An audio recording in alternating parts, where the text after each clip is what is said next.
Welcome to the Healthy, Wealthy, and Smart podcast.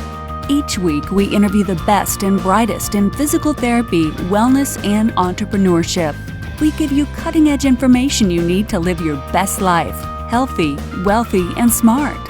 The information in this podcast is for entertainment purposes only and should not be used as personalized medical advice. And now, here's your host, Dr. Karen Litzy.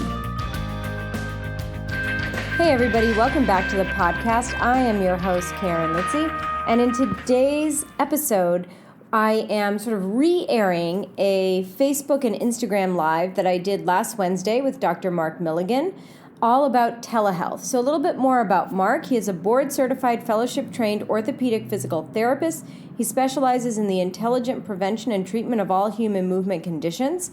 He is a full-time clinician with multiple patient populations and is the founder of Revolution Human Health, a nonprofit physical therapy network, helping others create the best patient experience and outcomes through his continuing education company. Specializing in microeducation is also a passion. His latest venture is creating an easy pathway to access healthcare for providers and patients with Anywhere.healthcare. This is a telehealth platform. He is an active member of the Texas PTA, APTA, and AOMPT, and has great interest in pain epidemic, public health, population health, and governmental affairs. I should also mention that he is also on the PPS COVID task force. So if you want to get the most up-to-date information on how the COVID pandemic is affecting physical therapists in private practice, you can find that at the private practice section's website. It's all free, even for non-members. All right, now on to today's podcast. Like I said, this is a recording from the Facebook Live that we did last week. And in it, we talk about what is telehealth. We talk about how to set up telehealth, how to implement telehealth, how to conduct a telehealth session for an initial eval or for a follow-up. We talk about how to get paid for telehealth, and this is the information that we knew at the time. That was last Wednesday. Like I said, things are moving really, really quickly here. So the best thing to do, and Mark says this, is to check with your individual insurance providers, check with your state. Things are moving really, really fast. And of course, finally, we answer a lot of viewer questions. So a big thanks to Mark, and I think this is really timely, and I hope that all physical therapists, that if you're listening to this, that you can set up and implement your telehealth practice ASAP. Thanks for listening. So today we're talking about how to implement telehealth into your physical therapy practice. As we all know, the COVID-19 virus is causing a lot of disruption in healthcare, and we're hoping that telehealth can help at least mitigate some of that interruption for the sake of our patients, for the sake of our own practices and for our businesses and for our profession. So Mark, what I would love for you to do is, can you just talk a little bit more about yourself, where you're coming from, and why we're doing this interview? So Mark Milligan, Austin, Texas, physical therapist, board certified, fellowship trained, but also for the last few years have stepped into a telehealth space and have Anywhere.healthcare, which is a digital platform for delivering healthcare. It's agnostic to providers, so PTs, mental health providers, anybody that needs a HIPAA compliant platform to connect with patients. So the current situation is pretty mind-blowing, right? We're seeing a world-changing epidemic that will change the landscape of healthcare as we know it today for several reasons. One is that people will be now exposed to a delivery of care method that they weren't otherwise exposed to before. So telehealth and tele-PT and telemedicine have been out there for a long time. Teledoc started in 1987, somewhere in there. So it's been around for a long time, but the rapid adoption of telehealth is really occurring right now. For physical therapists, what we need to know and what are the most important things right now are how it applies to us in this landscape. How can we be the best providers to meet our patients' demand, to help quell fear, doubt, and anxiety for our patients as well as providers and our businesses. And so stepping into this space, it's been a little bit overwhelming. It's been a nonstop 96 hours, really. And so everything that I say today may or may not be true in 4 hours or tomorrow because of how fast things are changing. So, I think that tees it up? You want to kick it off? Yeah. No, I think that's great. That's perfect. So let's start out with, we got a number of questions from people, from different therapists from around the country. And I think let's start with the number one question is, how do you actually set it up? Totally. Basic 101. So let's start with that. Right. So the first thing you have to make sure is that you have patients that want this. And right now, everybody wants that, right? So patient adoption of technology can be challenging, especially generational. So the issue with pre-COVID has been adoption by therapists and by patients just because of ease of use. Now it's a forced adoption. So now we're in a setup where people are going to want this regardless of whether or not they want it. So first thing is patient population. Second thing is you need to look at your business, right? You need to look at your patient workflow and your business flow.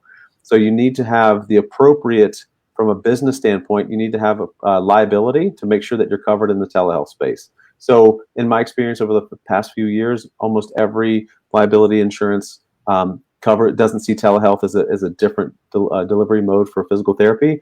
But with everything changing rapidly, it would be highly advised that you contact your liability insurance provider and make sure that telehealth is approved and you're covered. All right, so that's logistics. Secondly, you need paperwork. You need onboarding paperwork for digital visits. You'll need a telehealth consent form, and you'll need a digital release form. And if you're recording visits, you need to have a very specific form that allows you to record patient visits. Some states don't allow recording, and so you have to be very mindful of that. So onboarding paperwork, it's good to have in fillable PDFs so that a patient can fill it out and then send it back to you digitally, making sure that transmission is secure. You can also have e-faxes, right? So they can electronically fax to you over a secure portal as well. So just basic things that we haven't really thought about as providers, we need to adopt as mobile providers, right? So, go ahead. And I was going to say, so when we're talking about what is the easiest way for us as a clinician to get that paperwork? Right. So they can email me. I've got a telehealth consent. I've got that. So they can just email me at mark@anywhere.healthcare. And I can I've been sending that out over Facebook, but I'm happy to share that with people. Of course, you need to make sure and adapt it for your state and your practice. It's a Word doc, so you can switch out the logos and everything, but I'm happy to provide that for people so they can pass that step. And then one more question on paperwork and things like that. So when we are calling our liability insurance carriers, are there specific questions we need to ask them, or like what is the best way to have that conversation with our liability insurance providers? Right. Just say in this facing time that we're starting to provide care digitally, am I covered for providing telehealth as a physical therapist? Simple, straightforward. Yep. Okay. Digital care. And digital, physical. Got it. Yep. So you may already be covered in your current policy. It might be part of your current policy. You just don't know it. Right. And then if you're not, is that then added as a rider to your? Yes. Typically, it's a very inexpensive rider. Okay. Yeah. All right. So before we set everything up, we get our liability coverage covered, and we get consent forms, which we can email to you, or you can share them on Facebook under this post. It's whatever you feel most comfortable with, or what might be easiest. Totally. And then we do what? We got that. We got the paperwork covered. Right. Now what? So you're sending that out to the patient. So they need to agree to be treated digitally. Right now, it's really an interesting space. The CMS has waived temporarily HIPAA privacy when it comes to digital communication. Can't stress this enough that this is a temporary waive in the absence of mass abilities to communicate for HIPAA compliant platforms, that people are able to communicate via other means of non-HIPAA compliant video software. So right now, Skype and FaceTime are considered, and what's the other one that everybody uses? Zoom. Zoom, Zoom, and those well-known platforms are open and able. Although Zoom just increased their prices yesterday,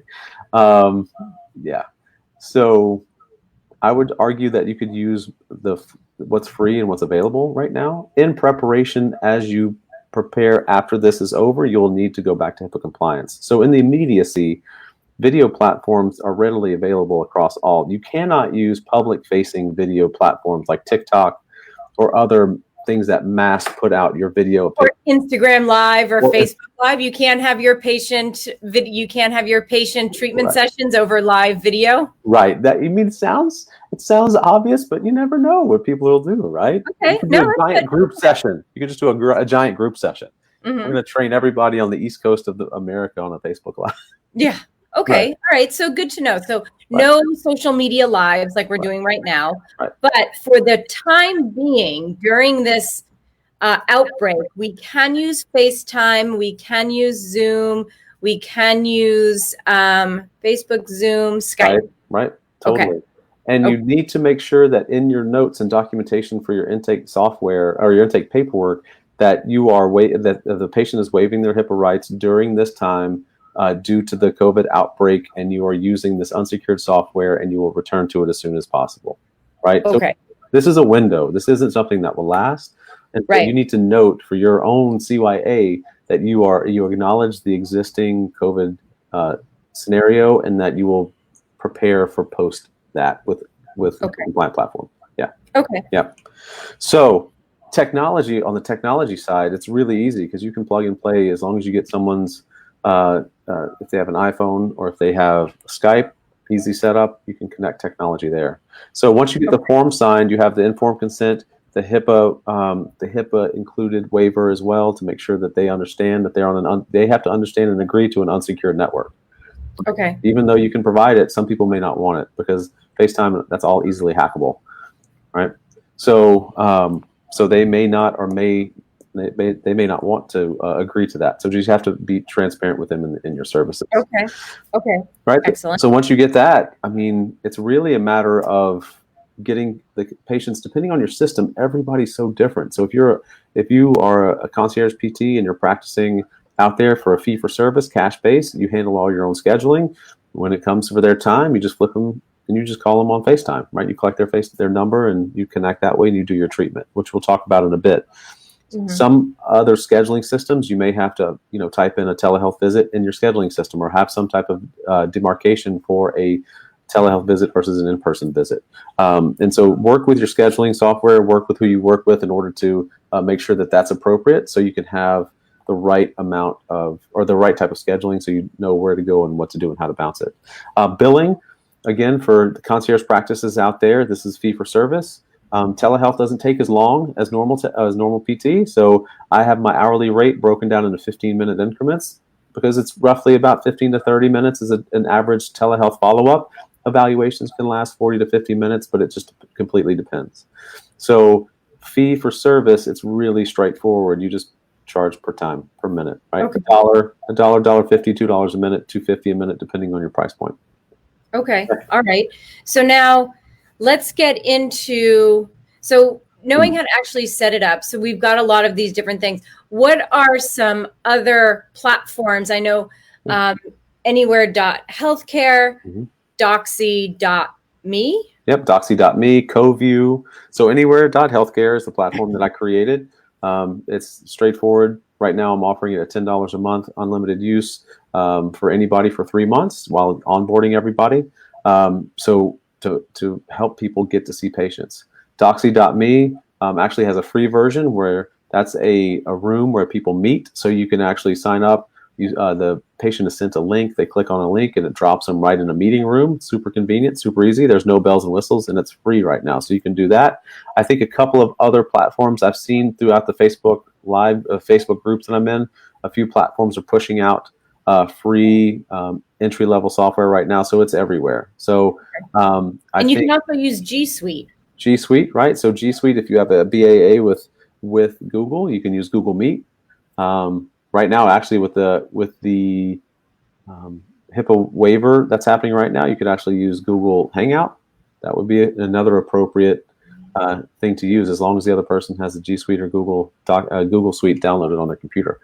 Okay. So there's literally lots of options. Now, there are other companies that offer other features, right? As you get into Anywhere.healthcare, not only as a platform, but also as a billing feature and a scheduling feature. Doxy.me, if you upgrade to the higher levels, has a scheduling feature and a messaging feature, all types of stuff. So it really, looking for different platforms, you need to do your due diligence and test them out to see what fits your practice best. Okay. I mean, some have exercises that are completely a part of the package, that you can just have an HEP that sends right out from the program. Some have an actual range of motion measuring system, so people can move their arm or their body in front of them. Then they can actually measure range of motion live on camera, which is pretty cool.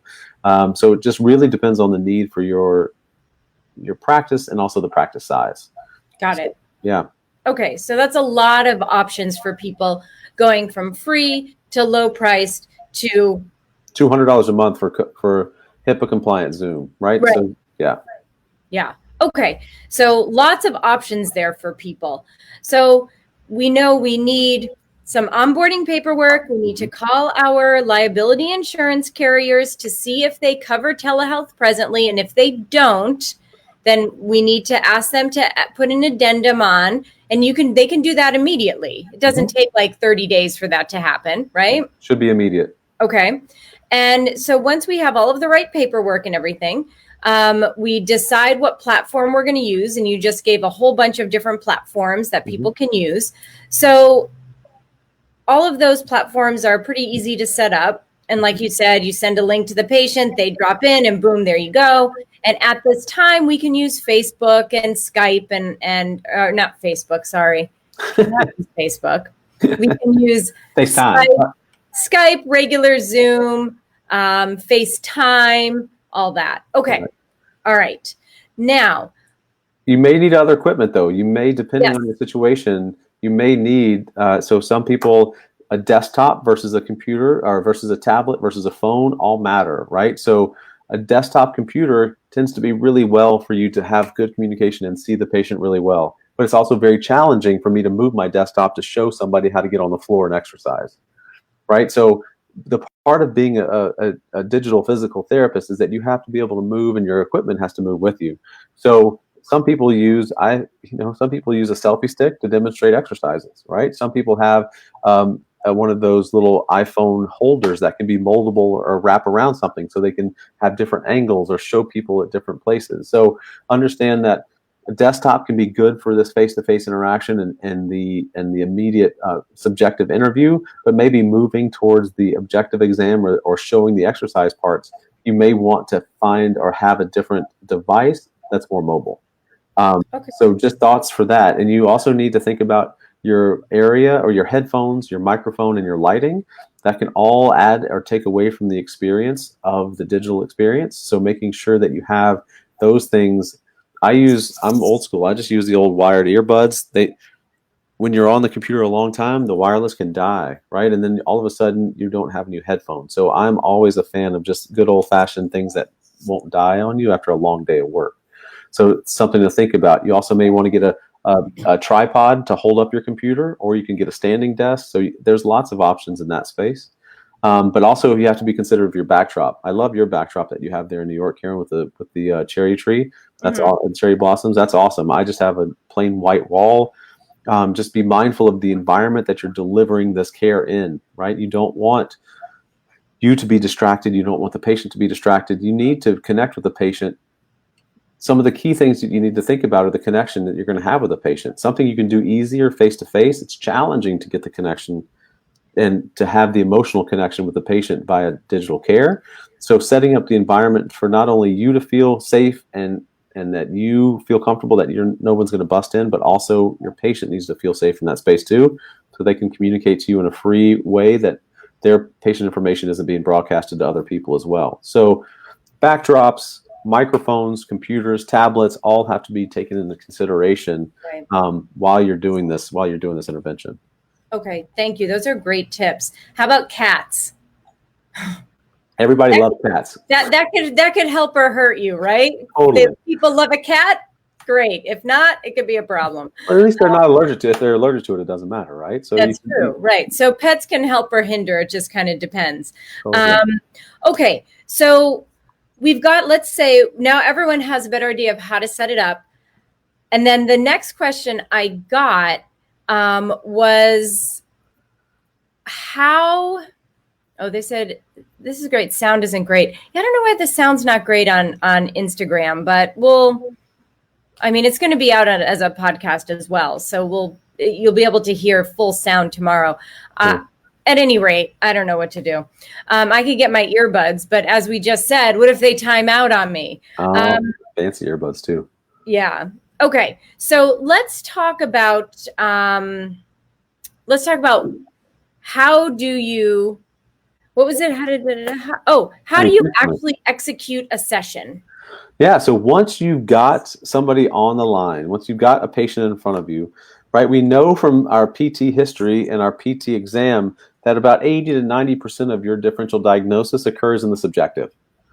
So you go back to your old way of being. You shut up and you listen to the patient, right? So this is also assuming that you're doing an evaluation via telehealth, right? So most people at this space have patients that they'll flip from brick and mortar or in person into telehealth. Mm-hmm. So that's a different beast, right? So that's follow-up, that's exercise progression. Those are obvious things, right? That you're going to show them, you're going to talk them through their progression and talk them about what they need to do next, maybe show them a few new exercises. What we're talking about right now is the new patient that you've never met before and how do you gain information to get them treated. So subjective is key, right? You need to have your differential diagnosis hat on. You need to ask the next best questions. Their intake form, you should have looked over, created your hypothesis list to make sure that you have a good idea of what you're trying to discover. It's your responsibility as a provider. I know it's written in the Texas legislation that if the patient is not appropriate for digital care, you have to get them to an in-person provider, right? So you still have to do your red flag screens. You still have to do your due diligence and your differential diagnosis to make sure the patient's appropriate, right? You have to consider a digital visit to be no different than an in-person visit. You have to take every precaution that you would take, minus taking vitals, unless the patient has their own, portable vital kit. You can have them do that. But you have to take every precaution you would from an initial evaluation perspective as you would in a digital space. So going back to forms, you also have to have your intake form and consent to treat in there as well. That needs to be signed off as well. Right. So the same sort of forms that someone would have if they were coming to you, or if you're like a mobile practice like me, you have them sign that initial paperwork, regardless of whether you're seeing them in their home, in your clinic, or via telehealth. Completely. You cannot view this any differently, right? Okay. So having all the consent to treat forms signed, all your intake paperwork done, differential diagnosis, red flags, your 3 tiers. Are they appropriate for physical therapy? Are they a treat and refer, or are they refer? You have to have that. You have to have that hat on. And so if they're presenting with symptoms that aren't musculoskeletal in presentation, you need to be mindful of that and get them to the approved provider, right? So you have to be a triage at this point. So once you get through and determine they're appropriate for intervention, you have to get your thinking hat on, right? This is where things change. And as a mobile PT, I know that you have walked into somebody's house and been like, how are we going to do PT in here today? Or you have to completely be a problem solver. Think about being a problem solver on steroids when it comes to digital health, right? Because you have, at least in someone's physical environment, you can see what they have available, right? If you were treating me right now, all you would know is I'd have a white wall behind me. You don't know what chairs I have. You don't know what equipment I have. You don't know anything that I have. So asking them about what equipment's available is important. I take all my patients, depending on what they have. If they have, my most common thing I treat is back pain. So most commonly, about 20 to 30% of patients will fit into some type of directional preference when it comes to low back pain. So I take them through an active range of motion, a digital active range of motion, to see what exacerbates or relieves their symptoms. And if repeated extensions and standing, it relieves their symptoms, I clear out other things, but I go right into treatment, right? So you can use progressive movements or repeated motions right in your treatment from the get-go. The same way you would do in the clinic. If someone's on fire. It's New York. Keep going. Yeah. Literally don't even hear it anymore. It's just, awesome. With something, there's an engine going off. I don't even hear it anymore. White noise. That's white noise. Yeah. So you have to go through your objective range of motion and your objective measurements just like you would in home or in the clinic at home. So knowing your physical exam and having a musculoskeletal screen is super important. So if I have somebody with radiating arm pain that I'm treating, where's my arm on my camera? If I have somebody with radiating right arm pain, I'm going to take them through cervical active range of motion. I've actually even had people do overpressure to themselves, right? To see, I've had somebody do their own spurlings to see if it's a radic. So you have to get really creative.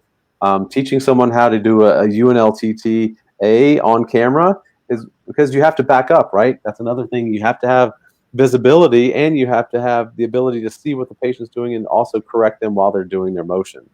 So I take my patients through as many physical exams that they can do on their own without me being present to do it.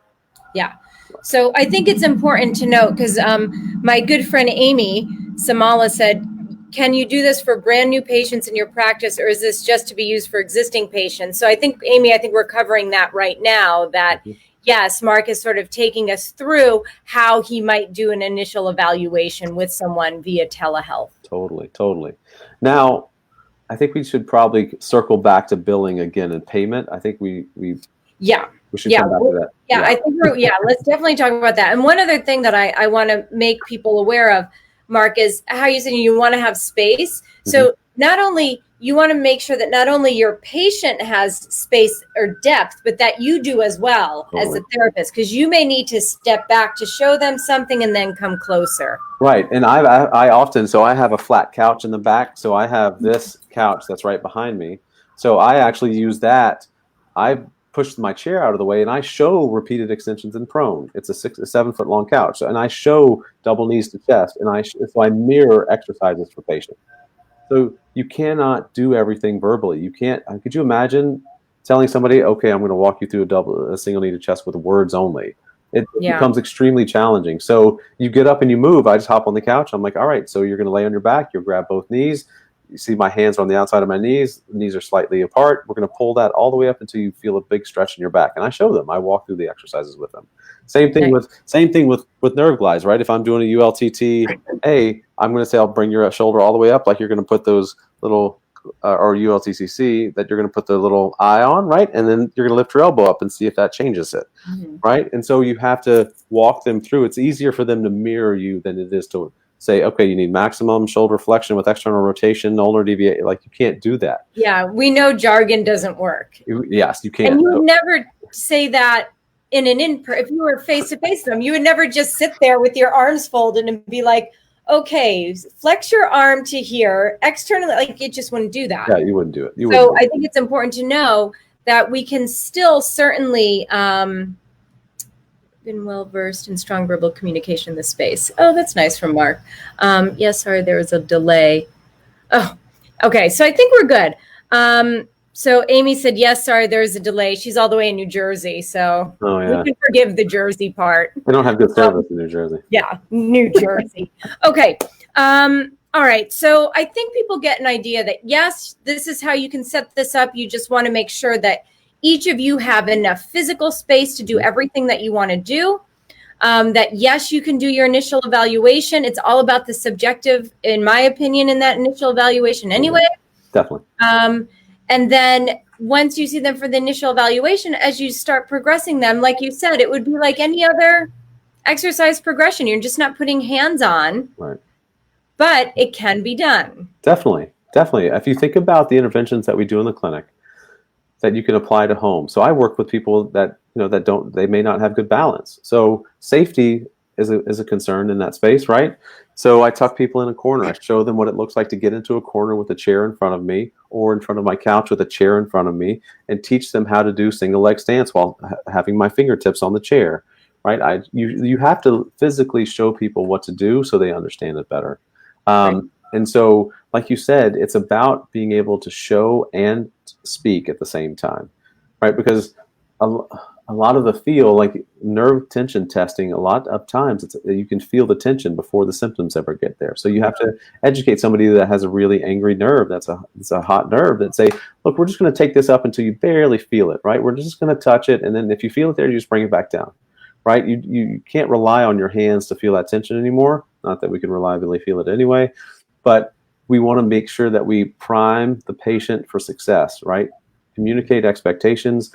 Like, we're going to do some discovery today. We're going to walk through a lot of different movements to see what's happening with your body, see if we can figure out ways that we can help you feel better through movement, because that's ideally what we're going to do, right? We need to make sure that we enable patients and make them feel safe and comfortable that we're going to help them. We're going to take them through this. We need to communicate to that.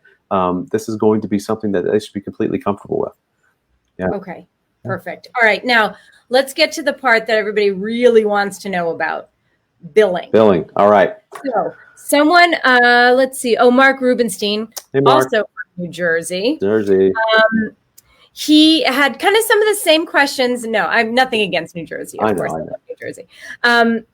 So he kind of had the same question I had before we went live. He said, but Medicare will only pay now for existing patients as per info yesterday. So this is the info, I guess, on that e-visit versus telehealth. So can you kind of give us, because I know, just for background, Mark is part of a PPS task force, and he is really being updated a lot. And I'll let you kind of talk a little bit more about that and how you are helping to work the billing aspect of things and the difference between an e-visit and telehealth. Right. I'd like to first shout out to the PPS members, Ali Shoes and Alpha, our lobbyists for the APTA. We are meeting for hours daily, and we are so every day we have scheduled calls on this COVID task force. We're pushing out content on the APTA plus the PPS site. So there are 18 to 20 people that are hard at work to gather information, to interpret it, and then to question it, and then make sure that it's legal, right? Because there's information that comes out that it's great information, but it may not be legal for us to do based on Practice Act. So there's a federal level, then there's the APTA level, then there's the state level, then there's your individual insurance level. So there's so many different paradigms. It's not just a cut and dry situation. So right now, some of the biggest things that we're working on behind the scenes with this PPS task force are defining out what it means from Medicare as it relates to the e-visit ruling. So e-visits technically are not telehealth. Medicare is not calling these e-visits telehealth. They're calling them e-visits because they derive them from the medical, from the MD coding, as a brief and abrupt follow-up to a situation where the patient is an engaged patient. So imagine somebody who may not be feeling well after having a doctor's appointment. It's just a follow-up. It's a touch.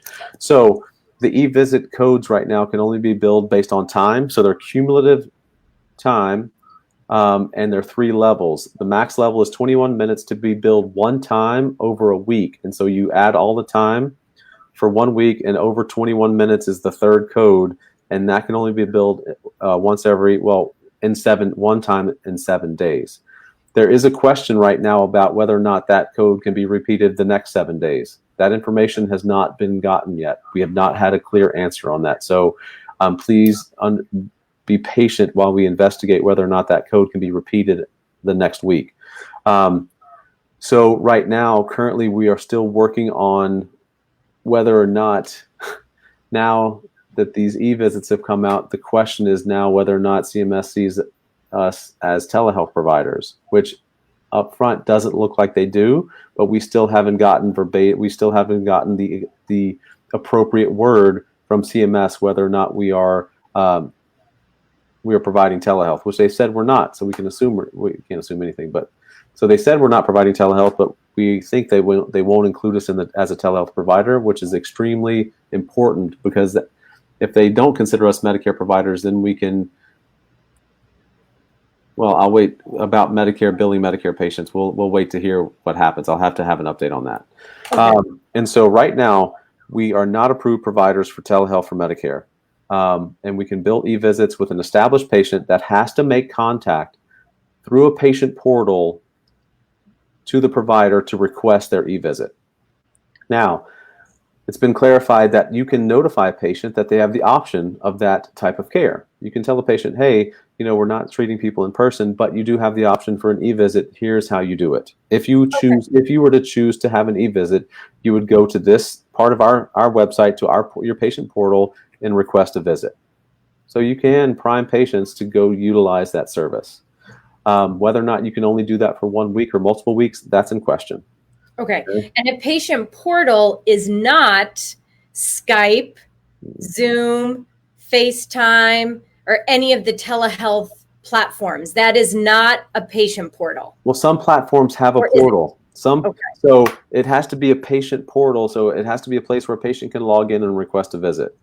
Okay. And so we're still also waiting for a clear definition of a patient portal. But for our understanding, it's a place where the patient goes to get their information or connect or message their provider. Okay. Right? So right now that's still being clarified through CMS. Okay. On the other private payer front, and Medicaid, so Medicaid is being rapidly adopted by payers all across the country, right? So we've seen, I know Louisiana is about to release wording today at some point. I know that, I think Minnesota, I think that a few others have already, Medicaid has already blasted that information, and that they are approving and paying for telehealth for physical therapists. Okay. Payers on a national level are all over the place. So if you are an in-network provider, you need to call your payers and ask very specific questions. And we have people working on this across the country. You have to ask them if your patient has telehealth benefits.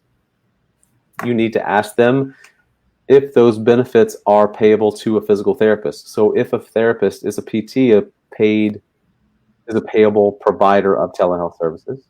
Okay. 3, if they need any modification codes, right? So if they, like an O2 location code modifier, right, that needs to be asked. And then what CPT codes they reimburse for. Okay. Right. So manual therapy is not going to be one, but Therax, home care, self-care, all of those codes should be available. But it just depends on the payer and the carrier. Okay. I have a Google Doc that we can link that I'm trying to collect that data from across the country, so people can have open access to it. That I can send you that link, Karen. It's on a couple of Facebook pages.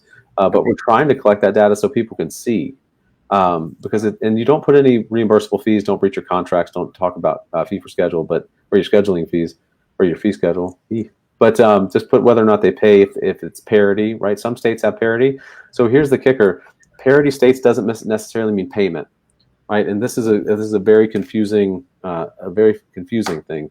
So if somebody says, "Oh, we have parity in the state," so then we're going to get paid equal in person as we do digitally. Just because you have parity doesn't mean a payer pays for telehealth, right? They may pay for physical therapy, but they may not pay for tele-rehab, right? Yes. Check. Why can they just not make this easy? Right. So you can have parity in a state, and you can have a parity law, and then the payer not even pay for telehealth, right? So there's nuance upon nuance upon nuance. And in some states, some carriers have contracts with larger telemedicine providers, and their members can only have telehealth through that teleprovider. And they may not have tele-PT. So then they have no telehealth physical therapy option for that payer. Does that make sense? Okay, so I'm going to just do this so for example, I'm just going to take a for example, and you tell me if I heard you correctly. Oh, one more thing. So Rena said we were talking about the e-visits. That's all specifically for Medicare patients only, the e-visits. Yes. Okay. As of now, we are unaware. I am unaware. I'll say that of any payer that's adopted the e-visit policy, and that's as of our Medicare COVID call ended at noon today. So I don't know. Okay, that may have changed. Okay, so let's talk about your individual. Let's talk. Oh, somebody said, "Oh, Mark, can you bring your microphone closer to your mouth?" But you've got the earbuds in. Right. So I have my phone loose. Oh, got it. Earbuds are going to the computer, but now keep your earbuds on the computer. Yeah. And maybe see if you can bring the microphone closer to your mouth. But then they see my giant 5 head, Karen. Like, I mean, it's not. How about if I go? Yeah, that's fine. All right. We'll do that. We'll do that. It's fine. It's fine. Okay. Oh, so here, let me just get some of the questions. So Kim wants to know, she's in New Jersey. Also, no, Wow. actually, she lives in New Jersey, but her practice is in Brooklyn. How do we find out if our state has parity? So again, I will link you guys to the Center for Connected Health Policy, and I also have a link to the parity in the different states. So I Okay. have links to both of those that I can give you Okay. that we can add to this. Yeah, we can maybe put that in the comments under this Facebook, under the live here. So the commercial parity book is only 150 pages of nice, easy, light reading. Where should I go for Facebook Live? Just go, if you go to my page, just go to me, and then you can put it in, you'll see us, you can put it in the comment section, or we could put it in the comment section when we're done with the live, we can add it in as well. Oh, there we are. All right, so I'm dropping it in the... Yep, you can drop it in right now too. So there's the parity laws. Here is the fact sheet on the up-to-date, this is a live document on what's happening in the world right now as far as telehealth policies and procedures across the country. So those two documents should have a lot of information. But here's the kicker. Just because the state has a parity law doesn't mean that the payers have a policy that reimburses tele-PT.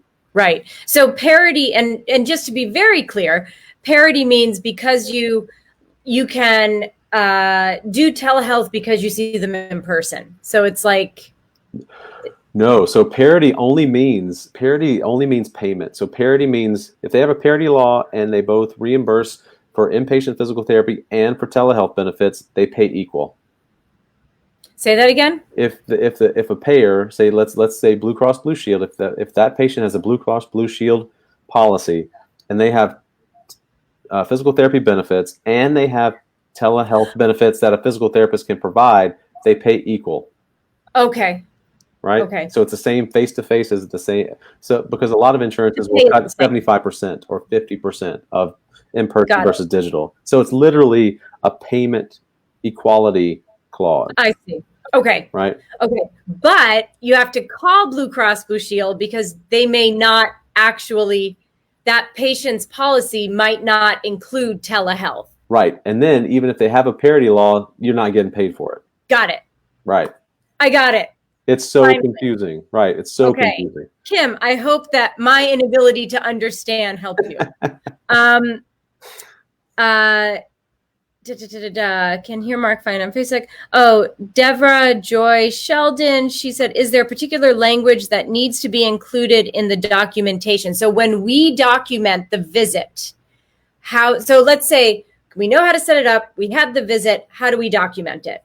Right. So you typically document it as a telehealth visit. So there's your billing will code it with an O2 location modifier, but you need to denote specifically that it was a digital visit.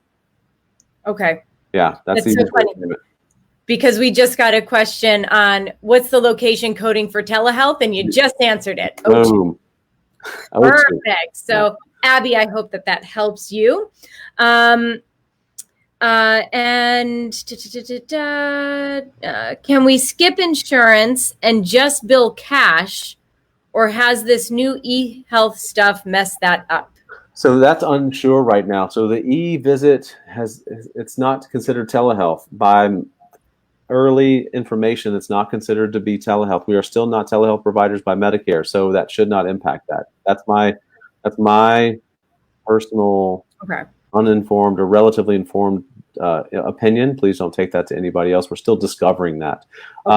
And private payers still are not adopting that yet that we've heard of.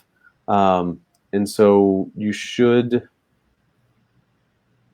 if you are currently billing or having people pay cash and they do not have coverage, then you should be able to continue doing that. Does that make sense? Okay. Right? I mean, you need to check your contract language. Where we get sticky is this considered a non-covered service by a policy? Right. So this is where the sticky comes in. Okay. Is telehealth considered physical therapy just delivered in a different manner, not a non-covered service?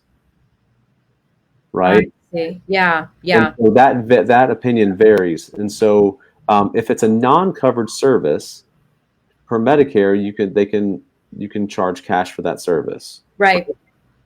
And that also applies to other payers, correct? Mm-hmm. So if your payer has a policy that considers telehealth to be reimbursable by PTs, you wouldn't be able to have them pay cash for that. Got it. But if your individual patient's insurance does not cover telehealth, right, then can you charge the patient cash? I'm not a healthcare attorney, but we're doing that. Where the heck? I know she's on here somewhere. Who's our healthcare attorney? Erin Jackson. I know she's watching. I saw her log on. Come on, Erin Jackson. Answer that question for me. Erin, answer that question, please, in the comment section if you're still watching. If not, maybe we can ask her, or Kara Gaynor through the APTA might be able to answer that question. Totally. So again, that question is, if Erin's still watching, is if your patient's specific policy does not cover telehealth. Again, we'll use Blue Cross Blue Shield. So they have Blue Cross Blue Shield. They do not cover telehealth. Can you charge cash to that patient if they don't have it covered on their policy? That is a good question. Okay, great question. Yeah, that's a great question. And I think I know what my answer would be, but I cannot speak as a we don't want to. Yeah, we don't want to give out any false information to anyone or misleading information. So maybe that's something we can ask Kara Gaynor. I know she's on Twitter.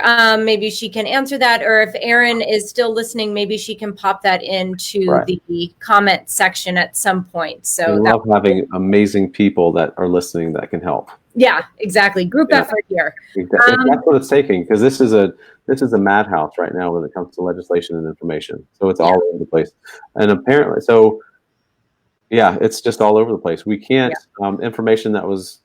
I did hear that some of the bigger things for Rhode Island and for Pennsylvania this morning, that the governor has signed legislation that would massively will require all payers to pay all providers for telehealth. All right. Yeah. Way to go, Pennsylvania. Yeah. Yeah. Right. Okay. And so one other big question that comes up is location. Yes. For these for billing, right? And so the word from CMS is the POS code is the location of the billing practitioner.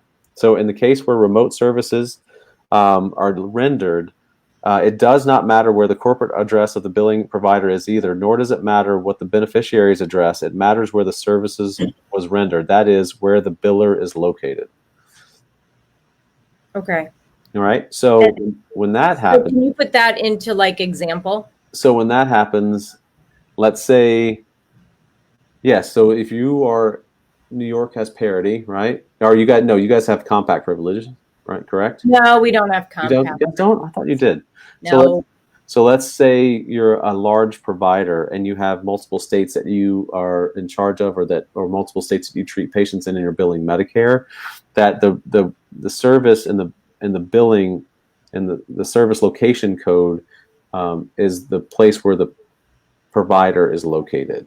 I see. So, for example, if we use something like Athletico, like a big, gigantic company, or maybe someone I think Michelle Colley has some places in Rhode Island. I think she has one in Massachusetts. Right. But the headquarters is in Rhode Island. So if you're a therapist in their Massachusetts office, you're using Massachusetts? No, you're using wherever you are delivering the code. Wherever you are. Okay. Yeah. Okay. Yep. Okay. And then Michelle Townshend said, how does this work with EHRs? Yeah, so EHRs. So looking at a separate telehealth provider from our EHR who also does our billing.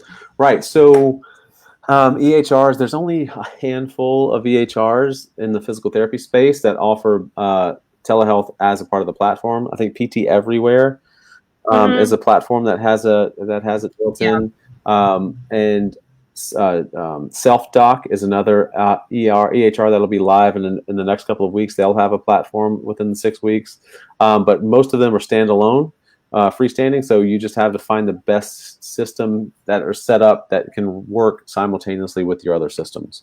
There's really no way to unless the company has an integration with your EHR, which EHRs don't like to integrate with people because that's patient data, and it's a whole hot mess. So most of these are just freestanding side by side. So you'll have your EHR on one side and your camera on the other. So you just do, and that's what I did with Anywhere Healthcare. It's just basic connection, so you can document everything somewhere else.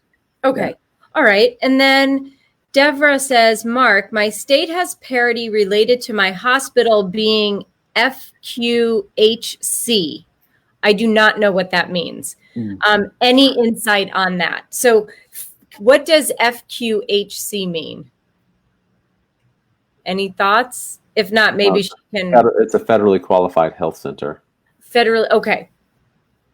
So they have parity. I don't think I understand the question. Yeah. In my state has parity related to my hospital being FQHC. Any insight on that? Oh, good. So she said they have parity? Yeah, they have has parity, yeah. I'm unsure on that. That has to parity is I linked that doc into the live on Facebook. I have to look up parity by state and by organization. Okay. Yeah. Okay. Let's see. Let me. We already so I'm just kind of. What paperwork do we need? We talked about that. What if you're not a Medicare provider? Cash. All right. We are using G Suite and Doxy.me. This is from Kelly Dugan, I think, but haven't started officially yet. We have an ABN, and I wanted to have liability form as well. Yes. So those liability forms, that's something that that you can maybe share also on this link here, and people can make it their own. Is that what you mean by liability? Like the patient has to sign off on saying, yes, I'm okay with having telehealth? Yeah. Is that question for me? Yeah, I would assume that's what she's saying. Yeah. So I'll create a Google Drive folder and drop a link into the chat. Okay. After we get and then we got two other questions. So to clarify for service location code, so that you said is that like the O2 code? Right. Okay. If I or any of my PTs are in their own home while telehealth with patient, is she using her home address? Ooh, that I can't answer that. I haven't gotten. Yeah, that would be a billing question. That hasn't been brought up, but we have a meeting tomorrow morning, and I'll ask that question. All right, Kimmy, we'll get to that. Right, because some people are saying the PTs can just stay home and bill from there, but Medicare has specific guidelines on origination sites, and I don't know if origination sites apply to e-visits versus telehealth. That's a great question. Okay. Do origination sites, I'm writing it down so we can ask this, do origination sites apply to e-visits? Yeah. Because that's a game changer too. Yeah. Oh, sorry. She said, sorry. Meant to say service location. To clarify, for service location address, if I or any of my PTs are in their home while doing telehealth, do they use their home address or does she use her address? So Kim, I said, lives in New Jersey, right? Has her practice in Brooklyn. So that's a really good question. So Kim, maybe we can get back to you with that answer. And is she a Medicare provider? Kim, are you a Medicare provider? I think so. We'll see. We're on like a 20-second delay. Yeah. So I'll ask service location for employees versus brick and mortar versus mobile provider. Yeah. Perfect. And then Sarah Catman says, if you are licensed in more than one state, but only practice in a single state, can you only do telehealth in the state you practice in, or can you do telehealth in all states you are licensed in? Yeah, so that's where it comes to state rules and regs. And yeah, so everywhere that you have a practice reciprocity or you have a license in other states, as long as you are allowed legally to practice telehealth in that state, yes, you can practice telehealth in that state. Okay. I mean, but you have to make sure to abide by the rules and regs when it comes to the licensure compact of the rules and regs of the state that the patient abides in or they live in, right? Because that's just compact language. So like I could do telehealth in Missouri, but they don't have direct access. So I would still have to have direct access I'd have to have a referral for that patient if I wanted to do telehealth in Missouri, right? So like, Great example. Yeah. So I think, so we have to make sure that you abide by the laws of the state that the patient resides in. But yes, you can do telehealth across the country. That's the beautiful thing about the compact, right? Compact allows for us to practice across this country without a lot of restraint, or not restraint, but a lot of challenge. Okay, perfect. Yeah. All right, so we're at about an hour, which is as long as I think people's attention spans are, and I think as long as we have, and apparently as long as Instagram will go live, because it stopped. So, if anyone has any other questions, please, you can keep adding them into this feed here, and we'll try and get to them as best we can. Yeah. Thank you, Mark, for dropping that stuff dropping those links in here. And again, we'll get some of the onboarding paperwork from you, and maybe you can drop it in here as well, or you can point us to maybe where it's been put in other Facebook links. But everybody, you're welcome. You're welcome. And Mark, thank you so much. This was above and beyond, I think, what you had to do. But I think we all appreciate you so much, because we're in a time where there's a lot of uncertainty, and telehealth is at least a way to, one, keep our patients healthy and moving, and two, kind of keep our practices going as best we can in these times, because we don't know. We don't know what's going to happen. Yeah. I think as a profession, we need to remain calm and PT on, right? Like there's a lot of things happening right now. There's going to be, the future is unknown for us as a healthcare profession. All I do know is that it's going to be changed on the other end. Yeah. This will no longer be an exception to the rule. This will be an expected method of care. People will now grow to understand that digital health is a real opportunity in every aspect, not just in telemedicine. So I think if I can say one final thing is just be prepared to adopt this and set up your systems for the long game, not for this short immediate, even though the immediate needs to happen. We have things in place like the waiver for using different platforms just to make it happen while it is, but set your practice up, set your systems up for a long game to provide digital care to your patients. Because that's where we're going to go. Part of it is. So, yeah. Awesome. But be patient with each other, love each other, be kind, and wash your hands. Wash your hands and don't touch your face. Wash yourself. And be mindful of the people. If your offices are still open, be mindful of the people coming into your office. If you are a home health therapist, be mindful of the people that you're going to be treating, because they may be in that vulnerable population. And because there's so much that we don't know, just be very mindful of how you're doing that. And utilizing telehealth is a great way to have that extension of care for our patients. So right. And feel free to reach out to me, Mark at Anywhere.healthcare. I'm here as a resource. I'm trying to be as available as I can. I have to go to the bathroom occasionally. Or drink some water, or eat some food, but I'm trying to be as available as I can in order to help us transition and get through this, navigate this time as a professional. All right. Well, Mark, thank you so much. Thank you, Karen. You've got everything there. Check out Mark's platform, Anywhere.healthcare. I'll happy to give a plug for that, of course. And thank you so much. I really appreciate it, as everyone else on this call. So thank you. Beautiful. Thank you. Okay. Bye, Karen. Bye, everybody. Thank you for listening, and please subscribe to the podcast at podcast.healthywealthysmart.com. And don't forget to follow us on social media.